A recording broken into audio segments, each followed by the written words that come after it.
Shalom, shalom. This is your brother Mawad coming to you with another Friday Face Against Esau, the Edomite, the so-called white man. Before we get started here, I'd like to give all glory and honor to Yahweh, Ba'Shem, Yahweh Ba'Shem, Kadash. Double honor to the teachers that live in the part of great Muslim, likewise, brothers so they're putting the truth. Basically, fealty, feeding the sheep and you brothers and sisters that tuning in. Shalom. We got two video clips here we're going to take a look at today. And, you know, in these video clips, you're going to see, we've gone through it before, and I did a lesson a couple of weeks ago in regards to what the cause and effect of this change, okay, that they implemented is going to have on the poor, which is our so-called Black and Americans and Latino. Before we go into this video clip, let's go into the book of Ecclesiasticus 12, starting verse 15. It says, "For a while he will abide with thee, but if thou begin to fall, he will not tarry. An enemy speaketh sweetly with his lips, but in his heart he imagine how to throw thee in a pit," which is the typical stance and the typical strategy of the so-called white man, Esau, the Edomite, okay, which is speaks off, promise all these things, especially, you know, we're going to talk about these politicians because these are the ones that Jake seemed to be really putting their trust into. They're putting all of their hope and their life into these politicians, you know, who are well-polished, you know, snakes, basically, you know, in suits, okay, selling you, you know, all the tricks in the bags that Esau has, you know, been able to put together based on his surveys of his views or the actions of Jake based on, you know, things what they call stimulus. Okay, they stir things up to see the reaction. Okay, and then from there they can create more and more and more devious or better traps to get Jake in. And it says, "He will weep with his eyes, but if he find opportunity, he will not be satisfied with blood. If adversity come upon thee, thou shalt find him there first, and though he pretend to help thee, yet shall he undermine thee. He will shake his head and clap his hand and whisper much and change his countenance." And you can take a look at this video clip because I brought this out in a lesson a few weeks ago in regards to the minimum wage being raised up to $20 in the fast food industry, which is not designed to pay people that kind of money, because there's a reason why the food is fast food, is priced so that people can just go on with the convenience here in Great Babylon, America, because people are very impatient to go get, you know, with cheap food. And I use that word food, you know, loosely here because we know that's not food in these doggone, you know, establishments, you know, these fast food establishments. It's complete garbage, okay? And what is now taking place right now is a cause and effect, and it's a negative impact on Jake's. Take a look at this video. Let's bring in California restaurant owner and chef Andrew Gruel. Andrew, good to see you. So, Andrew, make sense of this for me. You're a California guy. If $20 an hour is good for California restaurant workers, why isn't $20 an hour good for Gavin Newsom's restaurant workers? Well, this is classic Newsom, classic California. Yeah. Put another feather in Newsom's hat of hypocrisy. This actually reminds me a little bit of the pandemic, no? Restaurants, Newsom, hypocrisy. The guy can't champion or, you know, stand behind all the things that he kind of virtue signals for. But that's just typical. And I mean, that actually applies not just to Newsom. That applies to all of the politicians who are out there talking about we need $50 minimum wage, which is what Barbara Lee said. But then the government workers themselves are only making $15, $16, $17 an hour.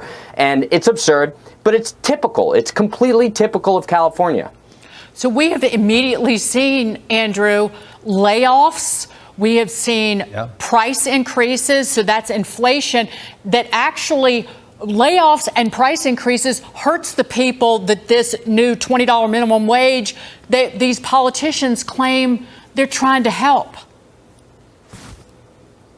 This bill was marketed as something that was supposed to help the workers and hurt the corporations, but it's actually helping the corporations and it's hurting the workers in the long run. And by virtue, these small businesses as well, who ultimately are going to have to pay a lot more than this, but don't have the money to automate. You see, they're laying off all these workers, and the workers that are staying there, as that girl said, you know, they're going to have double the amount of work, but then the costs are going to go up, the prices are going to go up, and all those workers in those communities now are going to have to spend more money because the prices of everything everything have already gone up. You see, they don't think these things through. If they wanted to help the worker, they could have cut payroll taxes, which is the highest in the nation. They could have cut the ETT, which nobody knows where that goes to, unemployment insurance, any of those things, put more money in the workers' pockets, which then could have helped the businesses, and they can incentivize the businesses to pay their workers more by virtue of changing that incentive structure. That's too common sense, though, Andrew.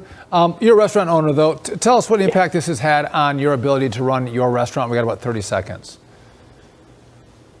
Well, I think in general what this is going to do is it's going to kind of change the whole entire economy, because prices are going to go up so significantly, and we're going to see that from the distributors, from the food products, all around, even if you're not part of this kind of fast food coalition that got targeted by this bill. You see, because by proxy, they're targeting everybody. So it's going to be difficult. Fortunately, we pay our workers a ton of money because we believe in this, but we're not doing it because the government's mandating us to. But you just highlighted the knock-on effects that these boneheads and bozos never, ever think about. Andrew, thank you so much for being here always. Andrew. And as you saw in that video, okay, you can see here businesses are closing down. They're closing down because, see, at the end of the day, you got to understand how business operate. You have what is called shareholders in these corporations, and they're the ones who are the investors. You know, you have your regular investors, which is your everyday person, Joe Schmo, who don't know their ass from their head about, you know, what stock to buy or how long to hold or, you know, ride the rough times or whatever the case of that. Okay. And then you have your other corporate investors. Okay. These are the whales. These are the ones who invest in hundreds of millions, if not billions. So they need to be constantly satisfied. You have members of the board who are CEOs of corporations. You know, they're who of who, you know, in the society. And for them, it's all about how big their portfolio is. So if that means reduction, okay, in employees, they're going to do that. Okay. So going from $16 an hour or $15 an hour to $20 an hour is a significant impact. You're talking about a 30% raise. The average percentage of raise that a company usually give its employees, I mean, we're talking like your top tier companies, it's maybe about 4%. Okay, for top performance. For the most part, it's between 1% to 2% if you actually even get a raise. Okay, so what this has done is what he did, you know, in California, Newsom, was, you know, of course, he dealing with the Jake woman, you know, talking, you know, hey, this is a victory we're gonna have against, you had the labor union. They come and they say, okay, we need to get this going here. We need to work for you because y'all are paying your dues and everything like that. So. You know, this was considered a victory. Okay. Hey, remember, Esau is always going to say, hey, I promise you I will do this for you. What he doesn't tell you is, I'm not going to take ownership of the results of this. And now you've seen what should have been, you know, the great life of Jake, you know, going from, you know, make 40 hours a week, you know, but, you know, 30% extra pay is going to, you know, dramatically give you that life that you always wanted to, you know. And this is how Jake imagined. They're already counting the new things that they're going to buy, you know, and their life, the great life they're going to live with this actual pay. But what has happened is a reduction in hours and just straight out termination. They're already, most of the businesses you see going around, especially fast food places or restaurants, okay, they're not profitable. So it means nothing, especially in a state like California, okay, for these franchise owners to say, you know what, I'm just going to just shut down, you know, about 50% of my franchise, okay? And I'm going to run a skeleton crew, work them to death, keep a constant threat over their head in regards to, hey, I can replace you now that the minimum wage is $20 an hour. I've got a stack of resumes with people who have industry experience or customer service experience that I can replace you with. So this is going to put a lot of mental stress. Okay, and I'll bring a video clip that shows you how these workers don't really have, you know, plan B. Okay, let's go to the book of Isaiah 19, starting with verse 14. It reads, the Lord, Yahweh Shemashah, had mingled a perverse spirit in the midst thereof. And of course, Egypt, which we know this place is spiritual Sodom in Egypt, airing every work thereof as a drunken man stabbing his woman. If any of you remember back in the day when you would go out to the clubs or you go, whatever you go out and you see a drunken person, they're incoherent. Every decision they make is incoherent, from their walk, you know, going behind the wheels. There's a reason why you see they start to implement DUI, you know, type laws, 30, 40 years ago for that simple reason. Okay. Because, people don't make sound decision, when they're drunken. Okay. And this is how you see Great Babylon America right now is the leaders of this nation. Their ability to lead is like a drunken person staggering all over the place, puking, vomiting, making a fool of themselves. And that's pretty much what you're seeing right now is America looks like a clown. The leaders of America looks like a clown on the world stage. Okay. And it says, neither shall there be any work for Egypt, which the hair, tail, branch, or rush may do. Now you'll see in the video here, the manager got laid off, the supervisor got laid off. I mean, we're talking about people who were in charge of hiring people out of a job too, okay? Out of a job too in an industry that's very fickle, that makes that has a profit margin that's extremely low, if any, okay? And what are you going to go do now? Most of these people are not going to be able to even move out of California. They can't even afford to move out of California. Unbelievable sticker shock. And unfortunately for our next guest, this new minimum wage ultimately put her out of a job. Foster's Freeze in Lemoore, California shut down without any notice on Monday, even taking the staff by surprise. We had gotten a text in the group chat that we were shutting down, and I completely thought it was an April Fool's joke. Did you guys think that this was an April Fool's joke? Yes. Yes. I thought, you must be joking. You must be playing with me. The owner telling our affiliate, quote, last thing I ever wanted was to close down. By Friday night, I knew I was most likely not going to be able to stay open, but I didn't want to ruin their Easter Sunday. Small businesses can't survive a 120% plus minimum wage increase over the last 10 years. Let's bring in former Assistant General Manager at that Foster's Freeze location, Monica Navarro. Monica, thank you so much for being here and talking about this. When did you find out that the Foster's Freeze location was closing? So two of my coworkers were actually going in to clock in for the morning. And right after that, that's when I got a phone call that we were closing. So they found out right as they were about to clock in for the day. So, Monica, what does this closure mean for you and the other employees that you worked with? Where do they go now? What jobs do they get now? It's a shock. I understand that California is an at-will state, so we don't really have to have a notice, but it would have been nice to have a notice. So that way we could go get some applications. I could prepare them. The best I can do is honestly give them some references. Did the owner blame the minimum wage increase? Did you get a chance to speak to him? I did get a chance to speak to him. He did blame it on the minimum wage increase, although from my understanding, I think we were exempt from it because of the amount of locations that he personally owns. But he did ultimately blame it on that increase. Mm-hmm. Monica, what's the perception of people your age in California, or even the employees you worked with? Would they rather have a job at $15 an hour, or would they rather have a $20 an hour opportunity for a job but no job at all? From the people that I spoke to, my employees, we would have rather stayed at the wage that we did have before, just because now we don't have a job. And those who are still working in the areas around us that went up to $20 an hour, they got their hours severely cut, and it's a lot less people working on shifts, so their jobs got a lot more difficult.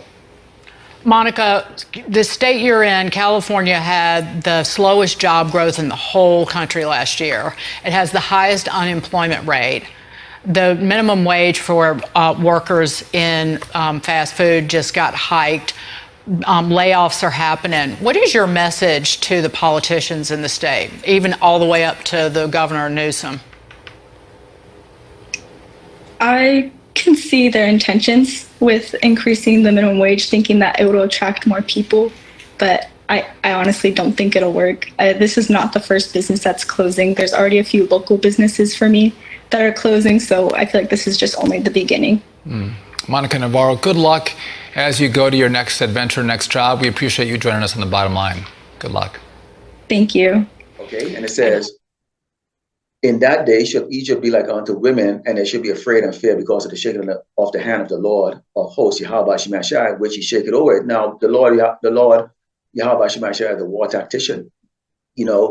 the way you see a siege going on Egypt right now, or Great Babylon, America right now, breaking it down brick by brick, okay, dollar by dollar, okay, and piece by piece, okay, or that the sense of security is being broken down piece by piece. But enough of it is still remaining intact because of Great Babylon, America. It is the most powerful nation ever existed, ever existed. So yeah, it's crumbling slowly, which is why a lot of our people don't heed to the warning because they still see job and fun and all this other stuff is still around. Disney World still exists, Six Flags Atlantis, all that stuff is still around.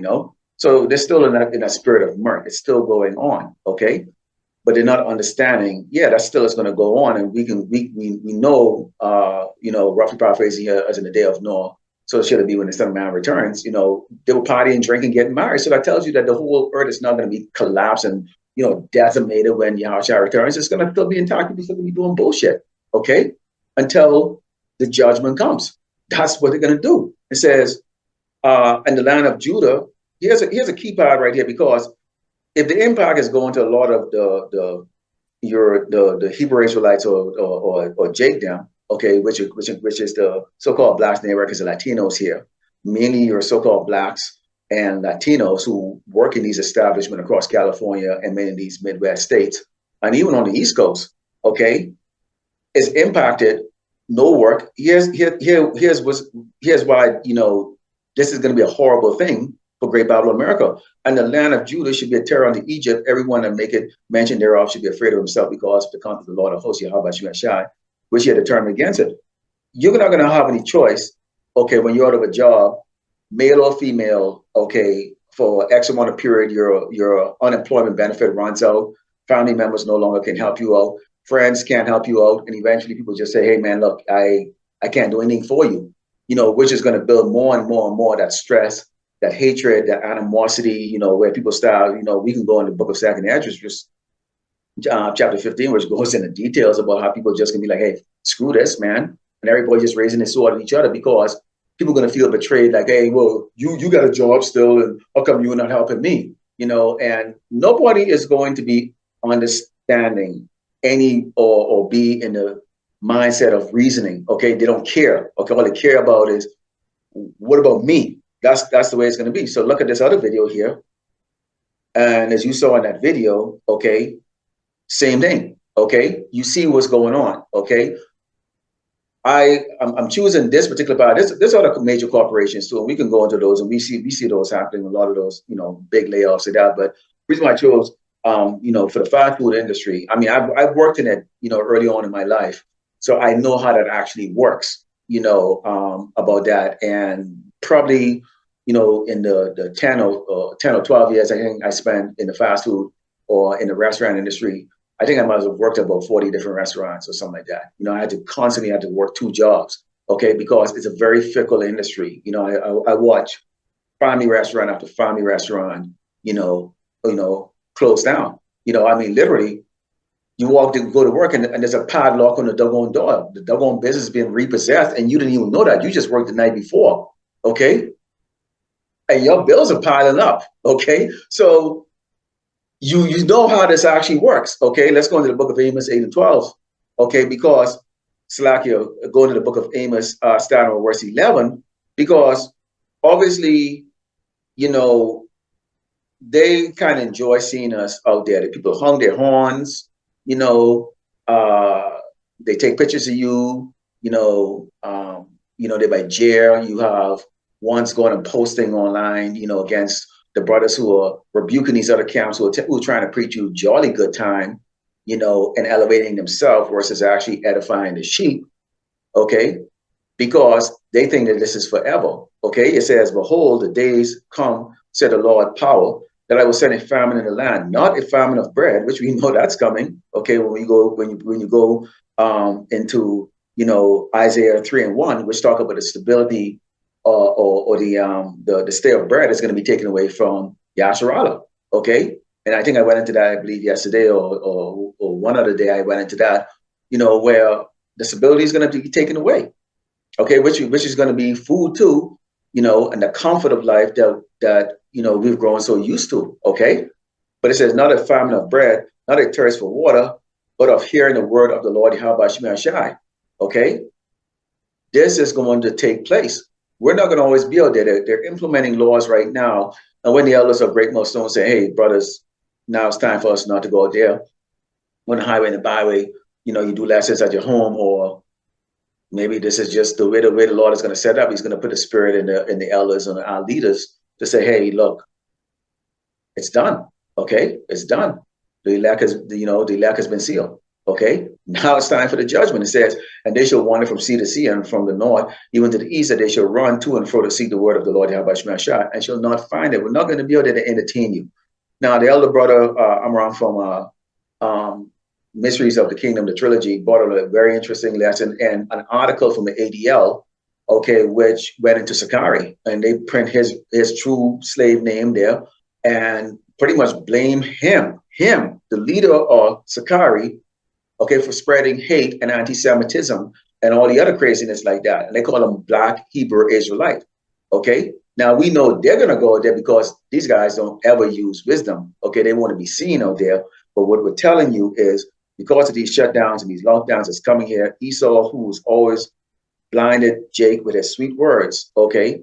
But at the end, when you find the trouble, here's Newsom right now. He's not taking the blame for this and saying, hey, gee, you know what? I didn't really consider this and that. Because he already considered it. They all knew what they were doing. They knew Jake's tens of thousands, okay, of poor people will lose their job. And the people who are poor are us, so-called Blacks and Americans and Latinos. Okay, we know this is going to have the effect on the people who like fast food or whatever case like that. But that's not even a concern there because, again, what drives the engine of this place or the economy is people who actually don't have a pot to piss in, always wanting to spend. That's what really drives the economy in the United States is poor people, because poor people are the only ones that wants to go and constantly compete against the Joneses or compete against, the whoever, trying to look like their idols that they see on TV, and they spend them, they dig themselves into serious debt, okay? Serious debt because of covetous, okay, and the envy, the oppressor, which is Esau the Edomite. So we bring this out, okay, because you got the stale bread that's going to be taken away. And now I want you to think about this, because when you saw in those videos, what did you see here? You see women. Mainly, most of the people that work in these type of industry are women, young women, older, middle-aged women, older women, okay?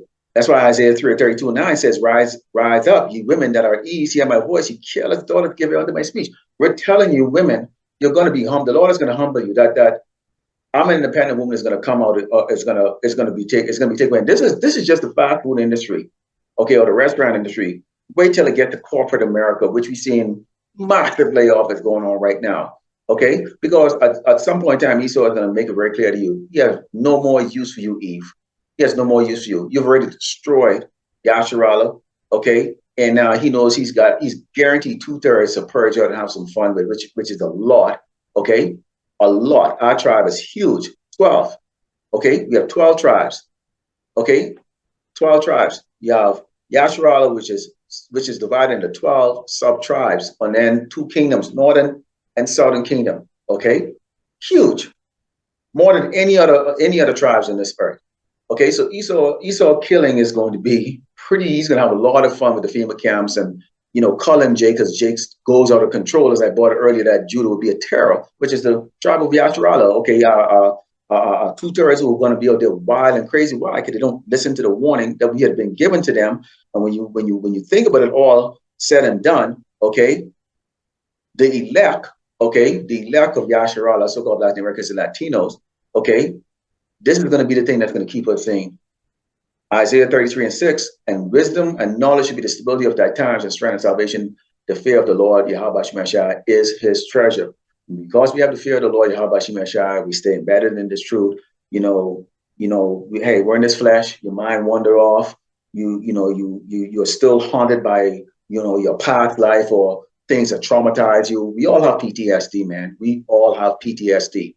Okay, either the spirits from our past experience and past life is either somehow emerging or even just in this life alone, we have PTSD from the things that we've experienced. Okay, but this ability that we are going to have is the fact that we understand, okay, that the Lord made it very, very clear, okay, that he's going to bring this. Okay, and I'll close up with Habakkuk 2 and 3, and it says, for the vision is yet for an appointed time, but at the end it shall speak and not lie. Though it tarry, wait for it, because it will surely come.